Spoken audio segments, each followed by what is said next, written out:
નમસ્કાર દર્શક મિત્રો, વડોદરા ટુડે ન્યૂઝમાં આપનું સ્વાગત છે.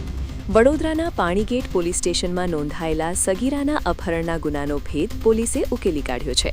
ગત 3 માર્ચ 2026ના રોજ એક સગીરાને લગ્નની લાલચ આપી ભગાડી જનાર આરોપી અર્પિત ઉર્ફે ભોલો ઉર્ફે સાહિલ બારૈયાને પોલીસે ટેકનિકલ સોર્સના આધારે કચ્છ જિલ્લાના માંડવી તાલુકાના ગોડાલક ગામની સીમમાંથી ભોગ બનનાર સગીરા સાથે ઝડપી પાડ્યો છે. ઉચ્ચ અધિકારીઓના માર્ગદર્શન હેઠળ પોલીસ ઇન્સ્પેક્ટર એ.બી. પટેલની ટીમે આ મામલે ત્વરિત કાર્યવાહી કરી આરોપી વિરુદ્ધ અપહરણ અને પોક્સો એક્ટ હેઠળ ગુનો નોંધી કાયદેસરની કાર્યવાહી હાથ ધરી છે.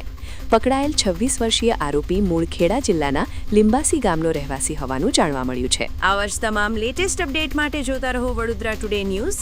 નવું વર્ષ એટલે કે વિક્રમ સંવત 2082ના શરૂઆતથી વડોદરા ટુડે ન્યૂઝ ચેનલના ગુજરાત રાજ્યના તમામ શહેરના તાલુકા જિલ્લાના દર્શક મિત્રોને ખાસ વિનંતી કે અમારા વડોદરા ટુડે ન્યૂઝના તમામ સમાચાર જોવા માટે હવે અમારા ફેસબુક, યુટ્યુબ, ઇન્સ્ટાગ્રામના પેજને લાઇક કરો, શેર કરો, સબસ્ક્રાઇબ કરો અને કોઈપણ સમાચાર અને જાહેરાત અને તમારા વિસ્તારમાં કોઈપણ જાતની ગેરકાયદેસર પ્રવૃત્તિઓ ચાલતી હોય અને ભ્રષ્ટાચારની પોલ ખોલવી હોય તો અમારા વોટ્સએપ નંબર 9687328624 અથવા તો 9687906224 પર સંપર્ક કરવા વિનંતી.